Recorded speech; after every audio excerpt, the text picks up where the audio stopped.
know all possible scenarios, right?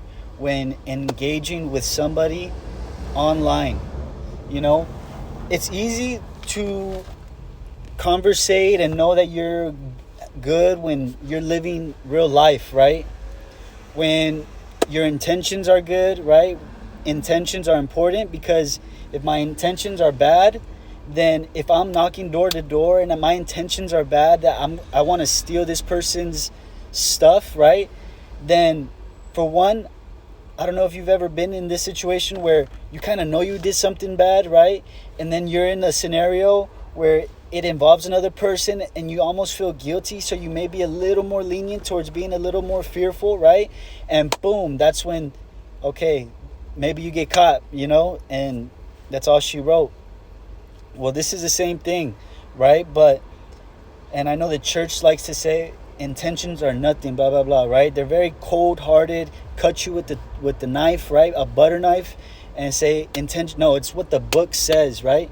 But the reason why intentions are good, right? And the reason why I speak from experience is because I know that intentions are good. In using this word and applying it in your philosophy, right? And in communicating intentions is important, right? For this example, when I'm working, right, or trying to get more work, my intentions are already, hey, all I'm doing is getting a car wash, or I'm giving car washes, right? It's a simple service.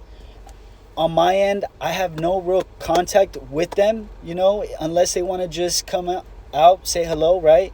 I really don't do any contact either. I'm kind of a germaphobe, but the main thing is the key if necessary, right? But even without that, my intentions is just to wash a car, detail a car, interior clean, clay and polish a car, something just of service, right? Because I need to eat, right? And by providing this service, I make my money, right? And it's a service that individual needs. They need their car washed. They haven't done it in over 3 months, And when it's a simple service like that and the intentions are pure, and when we say the intentions aren't pure, right? It could be from a state of they want to steal, right? Or it may be the intentions are not pure because there's an underlying thing that they want from the individual. So let's say me, the guy that wants work, right? I ask the person with the nice house, the nice car, hey, do you want the service that I provide? They can say yes or they can say no, right? Some people whose intentions aren't pure will say no because, hey, that person only wants to wash my car because my wife is beautiful, right? Or that person only wants to wash my car because he wants an opportunity to work with me. And heck, if you see his life and whatever may have something to do, but more than likely it has nothing to do with nothing, right? And again, the intentions are pure, so it's just a simple service that I want, right? I don't care. Yeah, it's a beautiful individual, right? But that's about it. Especially when this is their life, when it's a mature service provider or it's a mature individual, then hey, yes, this is literally the business, and hey, we like this aspect of him, which gives him the edge against competition, which is why we want his service, because it's literally that, right? There's no underlying need. There's no, right? But yeah, give me a second. So I just ran it back. I kind of got lost in what I was talking about, but pretty much what we were talking about was intentions should be either pure or bad, right? Quote unquote. From a service providing perspective, right? My intentions were good. We talked about that. That means it's literally to provide a service, or my intentions are bad because there's an underlying want, right? But then remember, it takes two to tango. So there's a need. If the person with that nice house, the nice car actually wants that service, maybe they were thinking about that service, right? They may have wanted to book an appointment, right?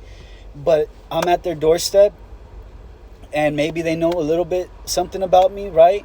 Then, and their intentions are pure because that's really all they want from me, right? They don't want an underlying thing such as my well, obviously they get my number, but like they want to date me, right? Because in that there's a underlying need or of why they're getting their service, and of course many people do that, right? But then that individual has a want. There's expectations that is past the pay grade of that person, of the service provider, right? So then that person gets mad, right? And you can see how that relationship, however long it continues, if it ever continues, right? But there was a problem from the person who wanted the service, right? Their expectations was met in the service, but it wasn't met when it came to their heart, right? They wanted the love or to date the person, right? Or may have even asked the person on a date, and I've gotten those, right? But it has to take two to tango, right? Intentions have to be pure. And when I think you bring in business, work, a person's livelihood, right? Assuming that professional, that individual is mature, then that buyer should already automatically assume these are good intentions on my end too, right? So that's when it's an easier like coast. You know, they both work, they both get their needs met, and that's it, right? But there can also be from the person who wants the service, right? And I do quotes because their intentions may not be pure. Maybe you're meeting somebody online for the first time, right? And these people want to rob you, let's say, right? They maybe it's a hot girl online, and she plans to go on a date with you, and maybe you take her up to your room, right? Well, little did you know, as the buyer or as the fool, right, that goes out with the individual,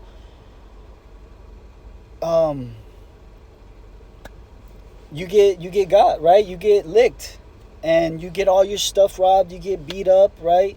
And knowing that this is not really a problem, I would think, from the past, or maybe from a different lens, right? But I think in social media today, everybody wants the girl that we see every day, right?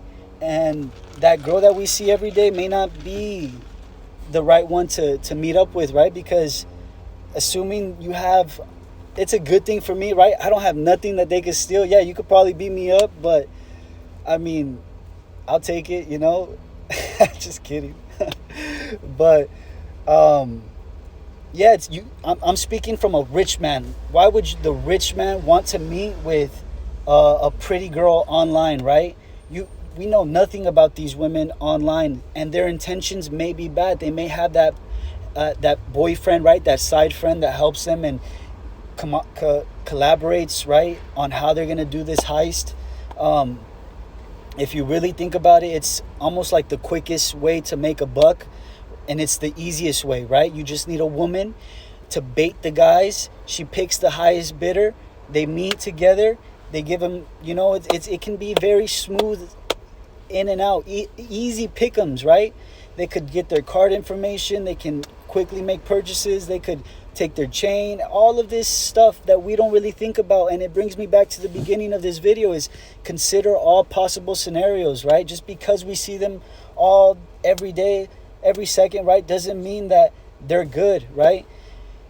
But yeah, you get where I'm going with this. I'm already at 10 minutes. I didn't even think this was going to be past 3 minutes, but I hope you learned something. I hope it was a bit entertaining, and God bless you. Go to work.